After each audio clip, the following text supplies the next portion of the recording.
शुक्रवारचा संजीव्स शुक्रवार रिलीज. तर आजच्या दिवशी दर शुक्रवारी मी एखादा जुन्या काळातला एखादा सिनेमा आणि त्याच्या जन्माची कथा तुमच्यासमोर मांडत असतो. अभिजित देसाई यांचं शिणेमाच्या स्टोरी मागील गोष्ट ह्या पुस्तकातून हे ते पुस्तक आहे. तर यातून मी कथा तुमच्यासमोर मांडत असतो. आज घेऊन आलोय तुमच्यासमोर मंडळी गाईड. एव्हरग्रीन देवानंद याचा सिनेमा गाईड तुमच्यासमोर मी सादर करतोय. सुरुवात करतो वाचायला. गाईड. कडाक्याची थंडी. VIP लाउंज समोरील बुकशॉप. स्थळ हिथ्रो एअरपोर्ट लंडन.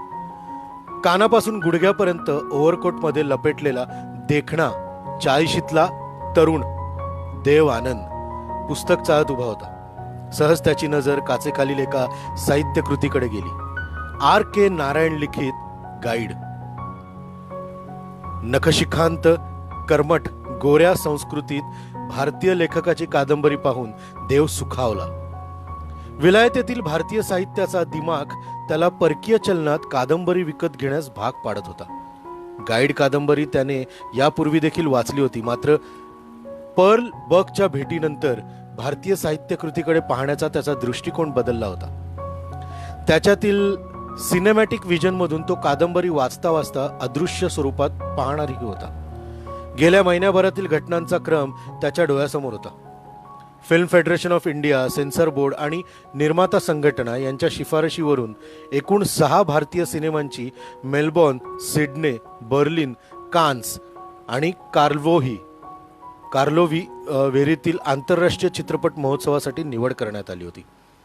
त्यापैकी 3 बंगाली सिनेमे होते, तर उरलेले 3 होते राज कपूरचा जिस देश में गंगा बहती है, दिलीप कुमारचा गंगा जमुना आणि देव आनंदचा हम दोनो.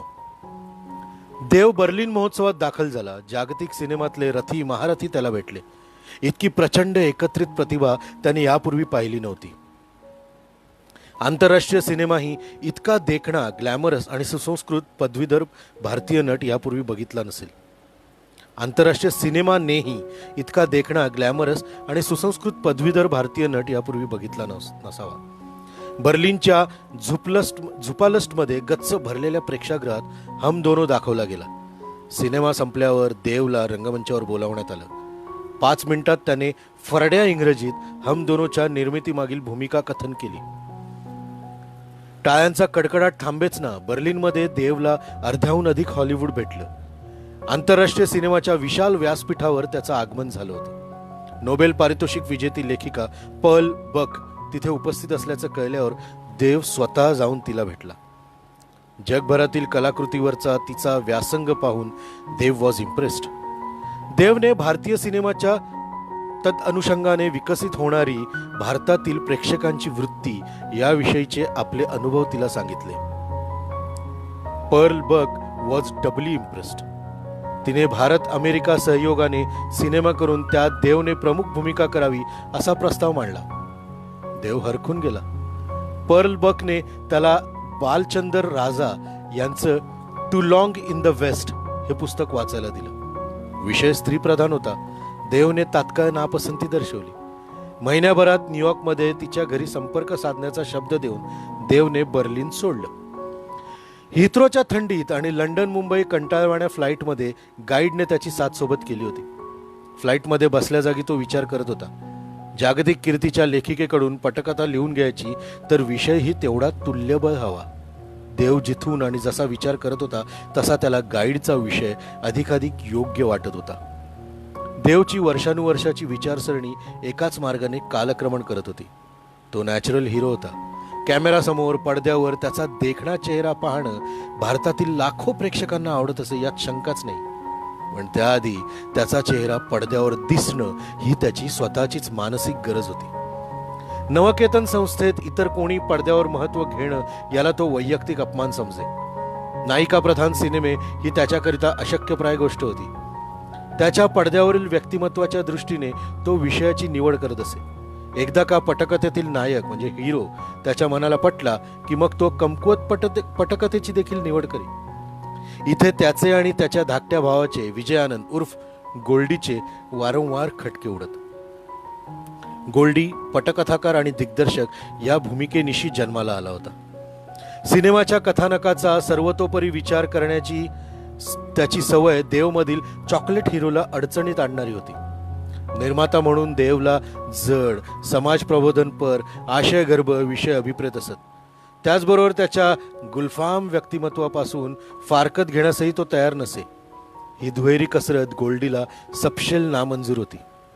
गोल्डीने देवच्या इमेजला अनुसरून तेरे घर के सामने लिहिला तर उथळ विनोदीपट असं लेबल लावून देवने मोठ्या नाराजीने त्याची निर्मिती केली.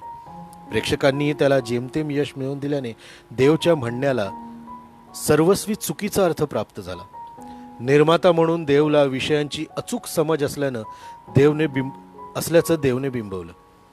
देवने विषय निवडावे आणि गोल्डीने ते योग्य मानून त्यांचं दिग्दर्शन करावं अशी देवची सुप्त इच्छा असे. त्याला राजू गाईड ही व्यक्तिरेखा आवडल्याने गाईडची निवड केली. राजू गाईडने देवला झपाटून सोडलं. याचाच अर्थ गोल्डीने गाईड कादंबरी वाचून झपाटून जावं असा मुळीच नव्हता. देवने तसा तो गृहीत धरला. त्याने गोल्डीशी गाईडवर चर्चा केली तेव्हा त्याच्या व्यक्तिमत्वातून तशा पॉझिटिव्ह लहरी निघत होत्या. त्यापेक्षा नेमका उलटा सूर गोल्डीने लावला होता. गोल्डीला कादंबरी म्हणून गाईड आवडली होती, पण सिनेमॅटिक चौकटीतली त्यातली परिणाम शून्यता त्याला दिसत होती. देवने इंग्लिश पटकथा लिहिण्यासाठी कादंबरीची प्रत पर्ल बककडे न्यूयॉर्कला पाठवून दिली हे कळल्यावर तर गोल्डीचा उत्साह अधिक मावळला. महिन्याभरातच देव न्यूयॉर्कला गेला. पर्ल बकशी झालेल्या चर्चेतून असं ठरलं की इंग्लिश आणि हिंदी अशा 2 भाषांमध्ये गाईडची निर्मिती करावी. दोन्हीचा खर्च देवने करावा. न्यूयॉर्कच्या स्ट्रॅटॉन प्रोडक्शन्सचं फक्त नाव लावं याचाच अर्थ अमेरिकेने फक्त नावापुरती पार्टनरशिप घ्यावी आणि फक्त इंग्लिश गाईडच्या निगेटिव्हचा आणि अमेरिकेतील प्रदर्शनासाठी पैसा द्यावा. पर्ल बकने यावर अशी सूचना केली की इंग्लिश आवृत्तीसाठी म्हणून अमेरिकन दिग्दर्शकाने भारतात राहून सिनेमा चित्रित करावा. देवला हरभऱ्याच्या झाडावर चढवून त्याला योग्य चुना लावण्यात अमेरिकन लोकांनी यश मिळवलं होतं. दोन्ही आवृत्तीचा भार गोल्डीने उचलावा असं देवला सुरुवातीला वाटत होतं, पण गोल्डीचा उत्साह पाहून इंग्लिशसाठी त्याने पर्ल बकच्या अमेरिकन दिग्दर्शकावर डोळे झाकून शिक्कामोर्तब केलं. इंग्लिश आवृत्तीसाठी चित्रित झालेल्या दृश्याचं हिंदी दिग्दर्शकानेही सही अनुकरण करायचं या देवच्या सूचनेला गोल्डीचा प्रचंड विरोध होता. अमेरिकन दिग्दर्शकाच्या हाताचं बावलं म्हणून मिरवण्यात त्याला रस नव्हता. त्यातून अमेरिकन दिग्दर्शकाची विचारसरणी सर्वस्वी भिन्न असल्याचं पहिल्या भेटीतच कळून चुकलं होतं. इंग्लिश दिग्दर्शकाला कादंबरीवर हुकूम सिनेमा चित्रित करायचा होता, कारण पर्ल बकच्या पटकथेत तशा स्पष्ट सूचना होत्या. R.K. नारायण यांच्या सर्व कथानकाची पार्श्वभूमी दक्षिणी, त्यांच्या कथा आणि पात्र मालगुडी शहराच्या आसपास फिरणारी. तिथं चित्रण करायचं म्हटल्यावर गोल्डी आणि देव दोघांनीही विरोध केला. देवचा गुलफाम चेहरा उत्तर भारतीय पठडीतला, दक्षिणेत गोरा रंग अभावानेच आढळणार. त्यातून बॅकड्रॉपमध्ये रंगांची रेलचेल आवश्यक असल्यास लोकेशन राजस्थानचं हवं. नायिकेचा प्रश्न उपस्थित झाला. रोझीच्या व्यक्तिरेखेला नृत्याचं अंग आवश्यक असल्याने देवने वैजयंतीमालाचं नाव पुढे केलं. अमेरिकन दिग्दर्शकाने तिचे फोटो पाहून तात्काळ नापसंती दर्शवली. इतकी जाडजूड नायिका अमेरिकन प्रेक्षकांच्या पसंतीला उतरणं शक्यच नव्हतं. लीला नायडू ही अमेरिकन युनिटची पहिली पसंती होती. देव आणि गोल्डीने कपाळावर हात मारला. शेवटी वहिदा रेहमानच्या नावावर तडजोड करण्यात आली. इंग्लिश गाईडमध्ये नृत्याचा प्रश्नच नव्हता. नृत्य आणि संगीत याविना इंग्लिश गाईड चित्रित होणार होता. हिंदीतील संदिग्ध अवस्था कायम होती. गोल्डी दिग्दर्शक म्हणून उभा राहायला तयार नव्हता. त्याच्या दृष्टीने इंग्रजी साहित्य हे फक्त मूठभर उच्चभ्रू वाचक वर्गापुरतच मर्यादित असल्याने त्यातून उत्तम व्यावसायिक हिंदी सिनेमा निर्माण होऊ शकत नाही. गोल्डीच्या म्हणण्यानुसार पर्ल बकच्या पटकथेत भारतीय असं काहीच नव्हतं. विवाहित रोझीचा राजू बरोबरचा प्रणय प्रसंग तर पाश्चात्य म्हणजेच ॲडल्ट वयस्कर सिनेमात शोभावा असा होता. रोझी, राजू आणि रोझीचा पती मार्को ही तीनही प्रमुख पात्र आयुष्यात सतत चुका करतात. मग भारतीय प्रेक्षकांना नेमकी कोणाविषयी आणि का सहानुभूती वाटावी? गोल्डी पुन्हा पुन्हा देवला विचारत होता. गाईड फक्त इंग्रजीत काढावा अशी त्याने सूचना केली. खर्चाचा विचार करून अर्थकारणाचा समतोल साधण्यासाठी हिंदी आवृत्तीचं भारतभर प्रदर्शित होणं देवला अत्यावश्यक वाटत होतं. गोल्डीने नकार दिला. देव कमालीचा नाराज झाला. नवकेतनचा ड्रीम प्रोजेक्ट आणि गोल्डी टप्प्याटप्प्यावर अडथळे निर्माण करत होता. हिंदीमध्ये गाण्याचं काय? गोल्डीने देवला प्रश्न केला. देव पटकन म्हणाला, ते गाण्याचं वगैरे नंतर पाहू. गोल्डीचा मेंदूच सटकला. गाण्याचं असं नंतर पाहता येतं? गायलेले शब्द भरल्यागत गाणी शेवटी भरता येतात? आपण यापूर्वी असं कधी केलंय का? देव निरुत्तर झाला. त्याने गोल्डीच्या जागेवर राज खोसलाची निवड केली. कालापानीच्या वेळेस खरं तर राज खोसलाच्या कार्यपद्धतीवर देव संतुष्ट नव्हता. मात्र इथे फक्त इंग्लिश दिग्दर्शकाचं अनुकरण करायचं होतं. राज खोसलाचं नाव ऐकताच वहिदा रेहमानने गाईडपासून वेगळं होण्याची इच्छा निर्माण केली. इच्छा प्रदर्शित केली. राज खोसला गुरुदत्तचा मित्र, सहाय्यक आणि पट्टशिष्य. वहिदा गुरुदत्त अध्यायातून बाहेर आली होती. जुनी मळं उरकून काढण्यात तिला बिलकुल रस नव्हता. देव कोंडीत सापडला. वहिदा गेली तर अमेरिकन लोक पुन्हा नायिकेचा घोळ घालत बसणार. यावर राज खोसलाने गाईड सोडावा एवढा एकच मार्ग उरला. देवने चेतन आनंदला विनंती केली. चेतनला इच्छा नव्हती, पण धाकट्या भावाला मदत करण्याच्या हेतूने तो तयार झाला. नाहीतरी त्याच्याकडचा भारत चीन युद्धावर बेतलेला हकीकत नावाचा चित्रपट भारत सरकारच्या अधिकृत परवानगी विना अडकून पडला होता. पंजाब सरकार, दिल्लीतील सैनिकी मंत्रालय आणि लोकेशनवरील भारतीय सैन्याचं हेडक्वार्टर अशी 3 वेगवेगळी परवानगी पत्र मिळेपर्यंत गाईड उरकला जाईल अशी चेतन आनंदची धारणा होती. त्याने अमेरिकन लोकांसमवेत हिंदी आवृत्तीचं चित्रण करण्याचं कबूल केलं. मात्र त्याचबरोबर हिंदी पटकथेत भारतीय प्रेक्षकांनुसार बदल करण्याचे हक्कही स्वतःकडे राखून ठेवले. चेतन अर्थातच गोल्डीला बोलावणार, कारण गोल्डी व्यतिरिक्त दुसरा पटकथाकार चेतनला ठाऊक नव्हता. ही गोष्ट देवही मनोमन जाणून होता. गोल्डीने रुक्षपणे चेतनलाही नकार दिला. गाईडवर काम करण्याची गोल्डीची इच्छा नव्हती. चेतनने स्वतः जुजबी फेरफार करावेत असं देवने सुचवलं. अमेरिकन युनिट बरोबर हिंदी गाईडच्या चित्रणाची तयारी पूर्ण होत असताना भारत सरकारचं अधिकृत परवानगी पत्र चेतन आनंदच्या हातात पडलं. ताबडतोब या आणि चित्रण पूर्ण करा. लडाखमध्ये एकदा का बर्फ पडायला सुरुवात झाली की मग हातपाय हलवणं देखील अशक्य होऊन बसेल. भारत सरकारच्या परवानगीसह इतर 2 परवानगी पत्र देखील जोडण्यात आली होती. चेतन आनंदच्या हाती हकीकतचं आउटडोअर पूर्ण करण्यासाठी पुढचे 3 महिने होते. त्याने देवची क्षमा मागितली. आता देव नाईलाजास्तव पुन्हा गोल्डीकडे वळला. तुला पाहिजे तसा सिनेमा शूट कर, देव काकुळतीने म्हणाला. गोल्डीला आपल्या मोठ्या भावाची परिस्थिती पाहावे ना. गोल्डीने देवची समजूत काढली. 2 आवृत्ती 120 दिवसात पूर्ण करण्याचा तुझा निश्चय मला मंजूर आहे. मात्र इंग्लिश आवृत्ती अखंड पूर्ण होऊ दे, तोवर हिंदी स्क्रिप्ट मी नव्याने लिहितो.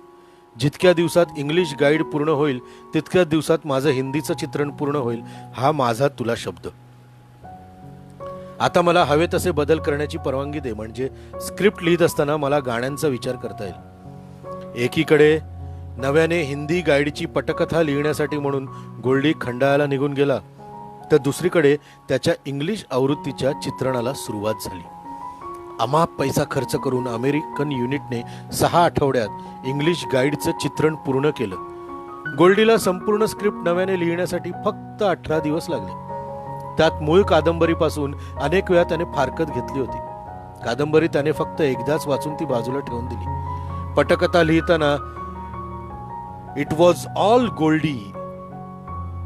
भारतीय प्रेक्षकांमधील स्त्रीची प्रतिमा डोक्यात ठेवून त्याने रोझीच्या मनातील घुसमट तिच्या बदफैली वृत्तीपेक्षा अधिक ठळक केली. नवऱ्याला सोडून रोजी एका तरुण अविवाहित गाईडच्या प्रेमात पडते. यातून स्त्रीचं स्वातंत्र्य किती गरजेचं असतं हेच अधोरेखित झालं. रोजी आणि राजू गाईडचा प्रणय फक्त गाण्यांपुरताच मर्यादित ठेवण्यात आला. त्याने खंडाळ्याहून सचिन देव बर्मनशी संपर्क साधून त्यांच्याशी गाण्यांच्या जागांवर चर्चाही केली. तो खंडाळ्याहून परतल्यावर देवला भेटला. तोपर्यंत बर्मनदांनी 2 सिच्युएशनवर गाणी चाली तयार करण्याचं काम पूर्ण केलं होतं. त्यात फक्त शब्द भरण्याचा अवकाश होता आणि बर्मनदांना हृदयविकाराचा झटका आला होता. महिनाभर हॉस्पिटल, तिथून परतल्यावर 3 महिने घरात सक्तीची विश्रांती. बर्मनदादांनी राहुल मार्फत सगळ्या निर्मात्यांना निरोप पाठवले. काम थांबवू नका, संगीतकार बदला आणि सिनेमे पूर्ण करा. निर्माते जणू दादांच्या निरोपाची वाट पाहत होते. लव इन टोकियो आणि गुमनाम शंकर जयकिशनकडे गेले, तर बहारे फिर भी आएगी ओपी नय्यरच्या पदरात पडला. देव आणि गोल्डी बर्मनदादांना भेटायला हॉस्पिटलमध्ये गेले. दादांना बोलण्याची मनाई होती. देवने दादांचा हात घट्ट धरत त्यांच्या कानात हळुवारपणे सांगितलं, गाईड तुमच्यासाठी थांबेल. आणखी 6 महिन्यांनी गाणी करू. तोपर्यंत आम्ही जमेल तेवढं शूटिंग उरकतो. तुम्ही लवकर बरे व्हा. नवकेतनला तुमची गरज आहे. बर्मनदादांच्या डोळ्यात पाणी आलं. तशी वेळ आलीच तर बर्मनदादांच्या 2 चालींसह गाईड प्रदर्शित करू असा निर्णय देवने घेतला. दादांच्या 2 चालीत प्रसिद्ध उर्दू शायरचे शब्द कोंबून राहुल देवच्या देखरेखीखाली 2 गझला रेकॉर्ड करण्यात आला. गोल्डी यावर संतुष्ट नव्हता. दादा परतल्यावर पाहू असं म्हणून त्याने संगीताचा विषय बंद केला. देव आणि गोल्डी झपाटल्यागत निर्मिती व्यवस्थेत गुंतले. देवने नवकेतनच्या या पहिल्या रंगीत निर्मितीत 60 लाख रुपयांची गुंतवणूक केली होती. रंगभूषेचं साहित्य त्याने परदेशातून मागवलं होतं. त्याचीच किंमत 2 लाखांच्या आसपास जाणारी होती. उदयपूरच्या पहिल्या सत्रासाठी 2 मिचेल कॅमेरे, 100 यार्ड लाकडी platform, electric wires, trolleys, arc lamps, Reiffel cutters आदी गोष्टी ट्रकमध्ये लोड होऊन मार्गस्थ झाल्या. संपूर्ण युनिट उदयपूरला पोचण्याआधी 4 दिवस देववर बॉम्बगोळा पडला. अणुशक्ती तज्ञांच्या जागतिक परिषदेमुळे उदयपूरचं प्रत्येक हॉटेल जणू दुथडी भरून वाहते आणि उदयपुरात मुंगीला देखील राहायला थारा नाही, जागा नाही. गोल्डी हडबडला. देव शांत होता. वहिदा, किशोर साहू, अनवर हुसेन, लीला चिटणीस यांच्या तारख्या घेण्यात येऊन त्यांची विमानाची तिकीटं देखील हातात आली होती. देवचा विश्वास होता, नक्की काहीतरी मार्ग निघेल. उदयपूरमधील प्रत्येक हॉटेल, प्रत्येक गेस्ट हाऊस नवकथेंच्या बुकिंग एजंट्सना जागेअभावी नम्रपणे नकार देत होतं. उदयपूरचे महाराज भगवत सिंग त्यांच्या कानी ही वार्ता पोचली. स्वतः महाराज देवचे चाहते. त्यांनी देवला रीतसर आमंत्रण पाठवलं. देवच्या युनिटने हॉटेलसाठी वणवण फिरावं हे त्यांना मंजूर नव्हतं. त्यांनी महिनाभरासाठी संपूर्ण युनिटची स्वतःच्या गेस्ट हाऊसमध्ये व्यवस्था केली. देव, गोल्डी आणि वहिदा हे राजवाड्याचे शाही मेहमान होते. महिनाभर गोल्डीने चित्रीकरण केलं.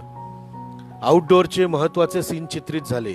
गाण्याचं चित्रण तिथेच करण्याचा निश्चय करून नवकेतनचं युनिट परतलं. उदयपूरच्या वास्तव्यात गोल्डीला पटकथेतील गाणी दिसू लागली होती.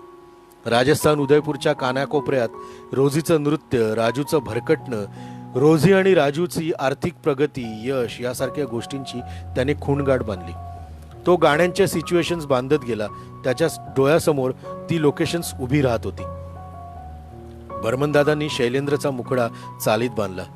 तेरे मेरे सपने अब एक रंग है.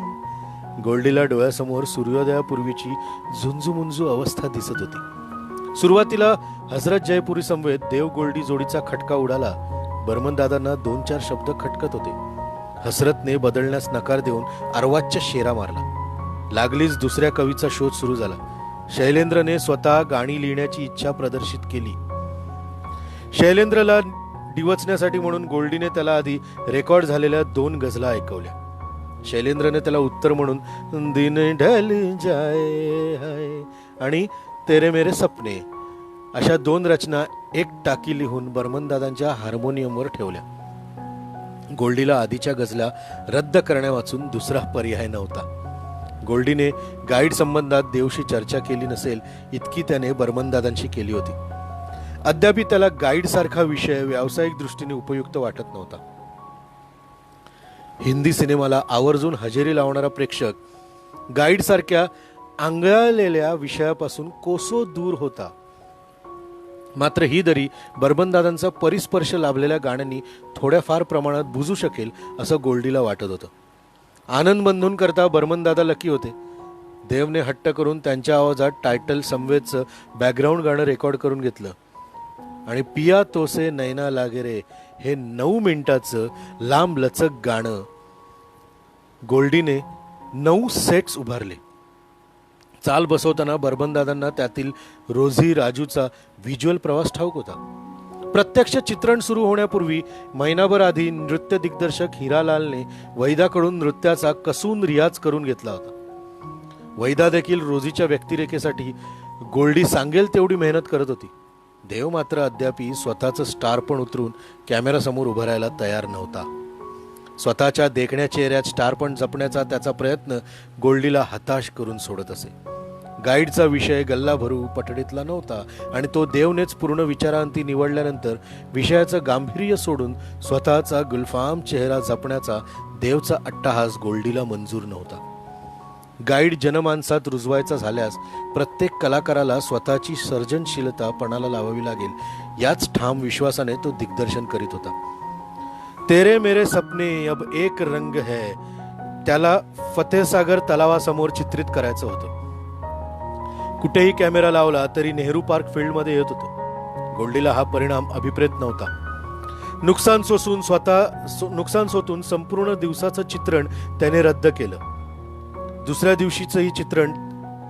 दिवशीही चित्रण नाही तेव्हा देव भल्या पहाटे जीपमध्ये बसून भटकंतीसाठी निघाला. दुपारपर्यंत तो परतला तेव्हा त्याने 4 जागा पाहून ठेवल्या होत्या. गोल्डी आणि कला दिग्दर्शक राम येडेकर यांना घेऊन तो पिचोला लेकच्या किनारी गेला. गोल्डीने राम येडेकर यांना एक झाड दाखवून ठेवलं. इथून सूर्योदय टिपत गाणं चित्रित करायचं तर कोणत्याही दिवशी फक्त 15 मिनिटं मिळणार होती. गोल्डी आणि येडेकर कामाला लागले. प्रत्येक ॲक्शन गोल्डीने कागदावर लिहून काढली. येडेकरांनी लोकेशनवर खडूने आखणी केली. रिहर्सलसाठी वेळ आवश्यक होता. देव आणि वहिदाने आपापल्या मुवमेंट्स दुपारी आणि संध्याकाळी बसवल्या. पण कॅमेरा रिहर्सल्सचं काय? तांत्रिक परिपूर्णता लोकेशनवर तालीम करूनच येणार होती. मग पहाटे 5:30 पासून तालीम करायचं ठरवलं. देव तर 4:30 पासूनच मेकअप करून उत्साहाने फसफसत होता. देवने हँडसम दिसणं ही त्या गाण्याच्या सिच्युएशनची गरज होती आणि गोल्डीने ही गरज उघडपणे बोलून दाखवल्याने देव रंगात आला होता. 3-4 तांत्रिक तालमी पूर्ण होईपर्यंत लेक पलीकडील अरवली डोंगरात तांबडं फुटल्याचं दिसून आलं. त्याच क्षणी फली मिस्त्रीचा कॅमेरा पहिल्या टेकसाठी सज्ज झाला. 15 मिनिटं सूर्योदयाचा हा इफेक्ट राहणार हे गृहीत धरून चक्क 12व्या मिनिटापर्यंत गोल्डीने हातातलं घड्याळ स्टॉपवॉच पद्धतीने पाहत गाण्याचा 1.5 अंतरा चित्रित केला. दुसऱ्या दिवशी उरलेला 1.5 नेमका त्याच वेळेला आणि मुखड्यांमधील देव वहिद्याच्या क्लोजअपसाठी त्यांना सलग तिसऱ्या दिवशी तेवढ्या 15 मिनिटात तिथे चित्रण करणं भाग पडलं. बर्मनदा आणि गोल्डी यांच्या एकत्रित कौशल्याने पुन्हा पुन्हा ऐकण्या आणि पाहण्यायोग्य असं एक अप्रतिम सोलो गाणं पडद्यावर अवतरलं होतं. गाईड दरम्यान देवची स्वतःची प्रतिभाशक्ती आकाशात उंच भराऱ्या मारू लागली होती. देवला स्वतःचीच इमेज जीवापेक्षा अधिक प्यारी होती.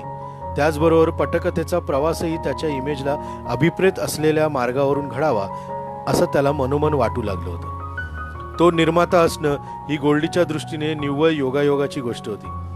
त्याचं स्टार पण गोल्डीला अपील होत होतं, ते देखील ठराविक मर्यादेत राहून. गोल्डीच्या चष्म्यातून सिनेमाचं स्क्रिप्ट हा प्रेक्षकांना बांधून ठेवणारा सर्वाधिक महत्त्वाचा पैलू होता. गोल्डी आपल्या विचारसरणाला ठाम चिकटून राहिला हे आनंद बंधूमधील मतभेदाचं प्रमुख कारण ठरलं. तेरे घर के सामनेच्या निर्मितीपासून दोघांमध्ये मतभेद होत होते. देवला हलका फुलका निखळ विनोदाच्या अंगाने जाणारा विषय नको होता. गोल्डीला देव आणि नूतनच्या चेहऱ्यातील ग्लॅमर पडद्यावर दाखवायचं होतं. चेतन आनंदने भारत चीन युद्धावर थेट हकीकतची निर्मिती केली. त्यावेळेस गोल्डीने शेजारी राष्ट्रांचे संबंध केंद्रस्थानी ठेवून शेजारी कुटुंबातील संघर्ष मांडणारा आणि पंडित नेहरूंच्या पंचशील योजनेवर प्रेमिकांच्या नजरेतून प्रकाश टाकणारा स्वच्छ प्रणयपट सादर केला. त्यावेळेस भारत चीन राष्ट्रसंबंधावर देवने काही विलक्षण विचार लिहून ठेवले होते. पुढे त्याच विचारांची पटकथा लिहून देवने प्रेम पुजारी या नावाने पडद्यावर आणली. गोल्डीने त्याच विचारांचा आधार घेत युद्धपटाच्या मार्गाने जाणारी प्रेमकथा मांडावी असा देवचा आग्रह होता. गोल्डी तेरे घर के सामने करण्यात गुंतला. सिनेमा प्रदर्शित होईपर्यंत देव काही बोलला नाही, पण प्रेक्षकांनी त्यांचं जेमतेम स्वागत केल्यानंतर मात्र निर्माता म्हणून देवने एखाद्या दिग्दर्शकाने किती स्वातंत्र्य घ्यावं यावर मतप्रदर्शन करायला सुरुवात केली. निर्माता म्हणून त्याच्या शब्दाला काही वजन असणं आणि हे वजन अनुभवातून आल्यामुळे त्याचा मान राखणं हे नवकेतन युनिटचं कर्तव्य असल्याचं तो उघडपणे सांगू लागला. नवकेतन युनिट म्हणजे अर्थातच गोल्डी त्याला सर्वाधिक अभिप्रेत होता. इतरांवर त्याच्या स्टार इमेजचं दडपण होतं. फली मिस्त्रीसारखा जाणकार श्रेष्ठ कॅमेरामन देखील सेटवर तणावाच्या वेळेस देवची बाजू घेऊन म्हणे, यार गोल्डी, देव फार मोठा स्टार आहे, तो ऐकणार नाही आणि तो म्हणतो तर काही गोष्टी होऊ दे त्याच्या मनासारख्या. गोल्डी हट्टी आणि मनस्वी होता. दिन ढल जाय रात न जाय या गाण्याचं चित्रण मेहबूब मध्ये सुरू होतं. तिसऱ्या अंतरात वहिदा जिन्यावरून खाली येते, जिन्यातच बसते आणि देवच्या हाताशेजारी हात नेते, पण त्याच्या हाताला स्पर्श करीत नाही. देवने वाद घातला, दे आर इन लव्ह, तिने त्याच्या किमान बोटांना तरी स्पर्श करायला हवा. गोल्डीने विरोध दर्शवला, नाही, आता ती दोघं नुसतीच प्रेमी राहिलेली नाहीयेत, त्यांच्या आयुष्यात प्रेमाने बराच गोंधळ घातलेला आहे. आता ती त्याच्यावर प्रेम करत नसून तिला त्याची नुसतीच दया येते, तेव्हा ती जाणून बुजून त्याच्या बोटांचा स्पर्श टाळेल. झालं, देव रुसला. फळी मिस्त्रीने गोल्डीला बाजूला नेऊन समजावलं, छोटी गोष्ट आहे, होऊ दे त्याच्या मनासारखं, स्टार म्हणून तो खूप मोठा आहे. गोल्डीला देखील वाटलं होऊ दे, इथे जर इश्यू झाला तर भविष्यात मोठ्या गोष्टींसाठी युद्ध करावं लागेल, त्यात पिक्चरचे 12 वाजतील. गोल्डीला देवच्या पैशांची काळजी होती, त्याचबरोबर त्याला चित्रणात तडजोडही करायची नव्हती. त्याने दिल ढल जायच्या तिसऱ्या अंतऱ्यात रोजीला जिन्यावर बसून राजूच्या बोटांचा स्पर्श रोजीच्या बोटांना होतो असं देवच्या मनासारखं दृश्य टिपलं. देवचा इगो सुखावला. या काळात गोल्डी अध्यात्माकडे झुकू लागला होता. त्याच्या मनातला आवाज त्याला सिनेमाच्या मायावी दुनियेपासून दूर जाण्यास सांगत होता. गोल्डी एकटाच सर्व मोहपास तोडून दूर निघालाय ही संकल्पना त्याने गाईडच्या दृश्यात पडद्यावर मांडली. त्याच्या पटकथेची सुरुवात आणि शेवट एका निराशेकडून दुसऱ्या निराशेकडे नेणारी आहे. गोल्डी याच निराशेच्या दुष्ट चक्रात अडकला होता. देवला कोणीतरी हे सांगितलं तर तो उखडला, what nonsense, it's just a film. विषय म्हणून तो निवडल्यानंतर एखादा माणूस त्यात वाहून कसा जाऊ शकतो याचं देवला आश्चर्य वाटत होतं. पुढचा आपला सिनेमा जेम्स बॉन्ड स्टाईलीतला असेल आणि तोही गोल्डी तूच दिग्दर्शित करणार आहेस, देवने आपल्या धाकट्या भावाच्या पाठीवर हात ठेवत त्याला सांगितलं. गोल्डीच्या नसा नसात गाईड भिनला होता. त्यात सिनेमाची सुरुवात चित्रित करायला घेतली. त्याच्या अंतर्मनातलं चित्र तो पडद्यावर मांडत होता. राजू गाईड निघालाय एका अनोख्या सत्याच्या शोधात, मोहमाया प्रलोभनांपासून दूर. जसजसा तो आपल्या माणसांपासून दूर 685 मैलावरील अंजानपूरच्या दिशेने निघालाय तसतसं वैराग्य त्याचा मनाचा कब्जा घेते. अर्थात त्याच्यामधील बेरकी भाव अद्यापी उफाळून येण्याच्या प्रयत्नात आहे, कारण शेवटी गोल्डीला तो माणूस दाखवण्याची इच्छा आहे. नाईलाजास्तव त्याला साधुत्व प्राप्त होतं. हा गोल्डीच्या क्लायमॅक्सचा पंच आहे. एक साधू येतो आणि मंदिराच्या ओसरीवर आसरा घेतलेल्या राजूच्या अंगावर भगवं वस्त्र टाकून निघून जातो. गोल्डीने हाच धागा पकडून राजूचा कायापालट केला. मात्र त्याआधी त्याची एकाकी प्रवासातील अधोगती, त्याच्या मोहमयी शरीराची झीज दाखवणं त्याला गरजेचं वाटत होतं. त्यासाठी त्याने बर्मन दादांचं वाह कौन है तेरा मुसाफिर बॅकग्राऊंडला वापरण्याचा निर्णय घेतला. एकेका अंतऱ्यासमवेत देवचं रूप पालटत जाणार हे त्याच्या डोक्यात घट्ट बसलं होतं. गाण्यामुळे पटकथेचा ओघ कुठेही थांबत नसल्याची दक्षता तो घेत होता. जम्मू श्रीनगर हायवेवर त्याने पुढे सरकत एक एक टप्पा पार करण्याचं ठरवलं. विरलेली पॅन्ट, चुरगळलेला मळका पांढरा शर्ट, फाटके बूट हा पेहराव देव समोर नेण्यात आला तेव्हा देव बिथरला. वास्तवापेक्षा देवला त्याची गुलजार इमेज अधिक पसंत होती. देवने प्रचंड कुरकुर केली आणि तरीही दिग्दर्शकाच्या सूचनेचं तो तंतोतंत पालन करत होता. मात्र मतभेदाला सुरुवात झाली. इथून पुढे देव आणि गोल्डीची विचारसरणी भिन्न असल्याचं प्रत्येक छोट्या मोठ्या गोष्टीतून जाणवू लागलं. 80% सिनेमात देवला नेहमीच्या शैलीत वावरू दिल्यानंतर शेवटच्या 25 मिनिटातील क्लायमॅक्समध्ये तो राजू गाईडचं पात्र वास्तवाच्या जवळ नेण्याचा प्रयत्न करत होता. गोल्डीने कॅमेरामन फली मिस्त्रीला सक्त ताकद दिली. देव कोणत्याही अँगलने हँडसम दिसता कामा नये. देवच्या कानावर हे गेलं तेव्हा त्याला जबर धक्का बसला. हँडसम दिसता कामा नये याचाच अर्थ, शब्दशः अर्थ कुरूप दिसावा असा देवने घेतला. दोघांमधील शीतयुद्धाला सुरुवात झाली. गोल्डी अधिकाधिक अध्यात्माच्या दिशेने मार्गक्रमण करू लागला होता. तेव्हा ना खंत ना खेद या वृत्तीतून तो देवच्या नाराजीकडे पाहत होता. लिखित स्क्रिप्ट मधला शब्दाला तो घट्ट चिकटून होता. पाऊस पडून दुष्काळ नष्ट व्हावा म्हणून राजू 12 दिवसाचा उपवास करतो. उपवासाने तो खंगला आहे. त्याची दाढी अस्ताव्यस्त वाढली आहे. मुख्य म्हणजे त्याची गालफडं बसली आहेत. गोल्डीला यासाठी देवच्या चेहऱ्यावर फिक्का मेकअप, जेणेकरून चेहरा निस्तेज दिसावा, अभिप्रेत होता. त्याच्या डोळ्याखाली काळी वर्तुळं देखील रंगवण्यात आली. यानंतर लेन्समधूनही त्याचं देखणे पण लपावं याची खबरदारी घेतली जात होती. देवने गोल्डीला एकदा सांगून पाहिलं, स्टारला कधी विद्रूप दाखवू नये, त्याचं करिअर संपतं. पुढच्या सिनेमातही त्याचा विद्रूप चेहराच प्रेक्षकांच्या डोळ्यासमोर येत राहतो. गोल्डी ऐकण्याच्या मनस्थितीत नव्हता. मानसिक तयारी झाली की देव आपोआप तयार होईल अशी गोल्डीची धारणा होती. देवच्या केसांचा सुप्रसिद्ध कोंबडा चालणार नाही असंही गोल्डीने सांगितलं. कोंबडा उतरवायला देवने नकार दिला. इतर सिनेमांच्या कंटिन्युटीचं काय, देवने प्रश्न केला. आय डोंट नो, गोल्डीचं उत्तर होतं.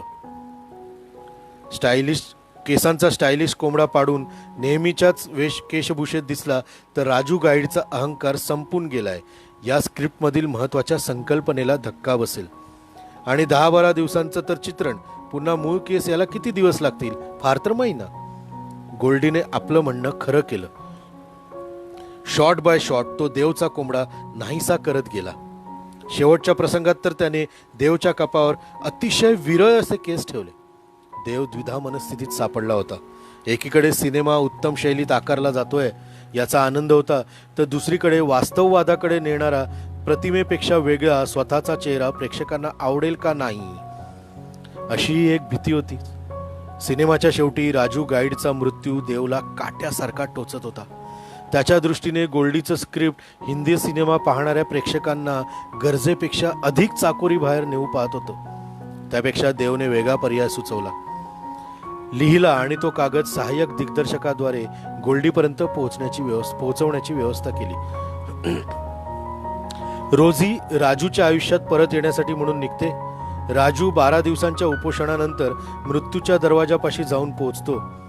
रोजी राजूला भेटायला येते, तोपर्यंत त्याला गावकरी हॉस्पिटलमध्ये हलवतात. रोजी राजूची भेट होत नाही. इकडे राजूवर हॉस्पिटलमध्ये उपचार सुरू असतात तर तिकडे राजूचं मूल रोजीच्या पोटात वाढत असतं. दी एंड. गोल्डीने देवच्या हस्ताक्षरातील शेवट वाचला आणि कागद खिशात ठेवून दिला. दिग्दर्शक कोण आहे हा प्रश्न गोल्डीने स्वतःला विचारला तर निर्मात्याला नक्की किंमत किती हे वेळोवेळी देव अनेकांना विचारत असे. बंगालमधील मोठा वितरक देवला भेटला. त्याने गोल्डीच्या चित्रित क्लायमॅक्सवर आक्षेप दाखवला. देवसाहेबांना मारू नका, पब्लिक येणार नाही. त्याने थेट गोल्डीलाच सुचवलं. गोल्डीला क्लायमॅक्स बदलणं शक्य नव्हतं. वितरक मंडळींमधील नाराजीचा सूर सर्वत्र पसरला. नवकेतनचा हा पहिला सिनेमा असावा जो निर्मिती दरम्यान आणि पूर्ण झाल्यानंतरही पटकन विकला गेला नाही. इंग्लिश आवृत्ती परदेशात भुईसपाट झाली, त्याचा फटका देवला सोसावा लागला असल्याने देवने हिंदी गाईडची किंमतही नाईलाजाचं वाढवली. इंग्लिश गाईड न्यूयॉर्कमध्ये प्रदर्शित झाला. करारानुसार अमेरिकन कंपनीने त्याच्या प्रदर्शनाचा आर्थिक भार उचलला, पण तो अपयशी ठरल्याने त्यातून पैसे मिळण्याची शक्यता शून्य झाल्यावर हिंदी आवृत्तीच्या तांत्रिक बाबींसाठी जेव्हा देव आणि गोल्डी अमेरिकेला गेले तेव्हा पर्ल बक सहित इंग्लिश गाईडचा एकही माणूस त्यांना भेटला नाही. तिथला राहण्या खाण्याचा सगळा खर्च देवला करावा लागला. लवकरात लवकर तांत्रिक सोपस्कार पूर्ण करून देव आणि गोल्डीने न्यूयॉर्क सोडलं. बर्लिन चित्रपट महोत्सवात देवच्या अमेरिकन निर्माता दिग्दर्शकांनी कलावंतांशी व्यक्तिगत पातळीवर ओळखी झाल्या होत्या. त्यांना एकत्रित करून देवने न्यूयॉर्क सोडण्यासाठी त्यांच्यासाठी गाईडचा शो ठेवला. संबंधित प्रेक्षकांना तो विलक्षण आवडला. त्यातील इंग्रजी सबटायटल्स मात्र भारतीय इंग्रजी वळणाची असल्याने आणि अमेरिकन इंग्लिशमध्ये नसल्याने तिथल्या प्रेक्षकांना ती खूपच पोरकट वाटत होती.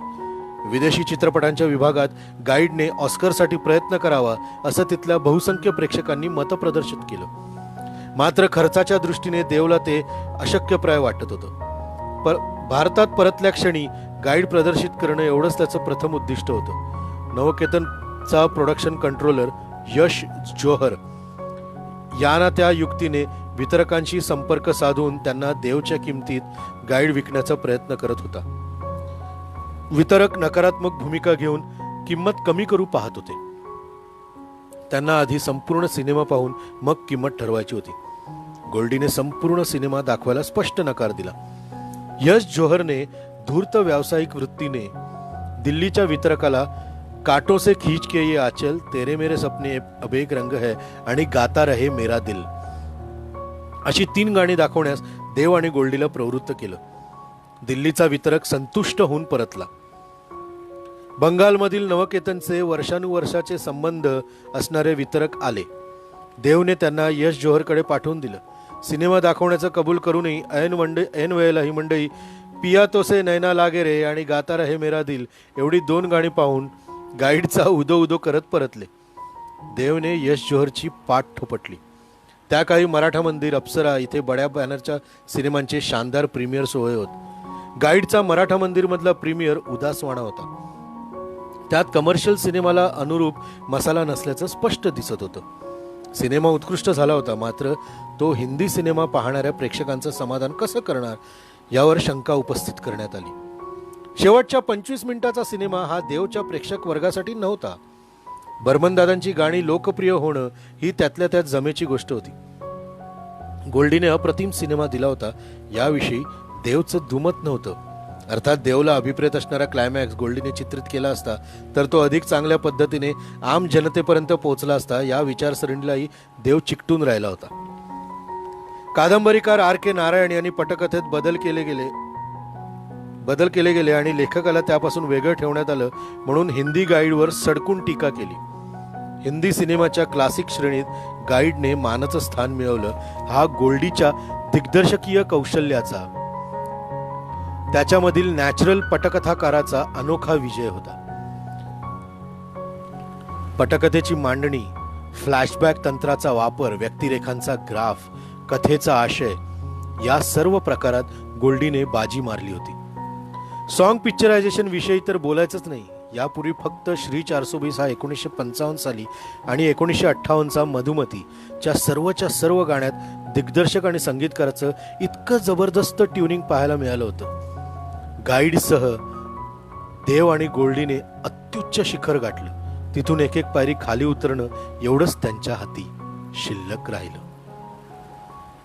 तर मंडळी, ही होती गाईडच्या जन्माची कथा. पण मला आशा आहे की ही आता ऐकल्यावर आता इथे उपस्थित जेवढे आहेत माझे मित्रमंडळी, त्यापैकी निदान थोडे लोक तरी परत एकदा गाईड बघतील नेटवर सर्च करून. कारण जे बदल जे शेवटच्या 12 दिवसातले गोल्डींनी देवानंदच्या भूमिकेत केले आहेत ते बघण्यासाठी तरी मी तर नक्कीच बघणार आहे. आणि अजून कोण कोण बघतील ते सुद्धा नक्कीच बघतील की कसा काय झालाय आणि हे सगळं रिलेट करतील. मग तर असा हा गाईड जो 1965 मध्ये नवकेतन इंटरनॅशनल प्रायव्हेट लिमिटेड या बॅनर खाली आला. कथा R.K. नारायण, पटकथा संवाद विजय आनंद, दिग्दर्शक विजय आनंद, निर्माता देव आनंद, गीतकार शैलेंद्र, संगीतकार सचिन देव बर्मन, कॅमेरामन फल्ली मिस्त्री आणि कलावंत वहिदा रहमान, किशोर साहू, अनवर हुसेन, लीला चिटणीस, व्ही गोपाल, गजानन जहागीरदार आणि देव आनंद. तर सिनेमाच्या स्टोरी मागील गोष्ट यामधील हा गाईड, अभिजित देसाईंच्या या पुस्तकातील हा गाईड तुम्हाला कसा वाटला मला नक्की सांगा.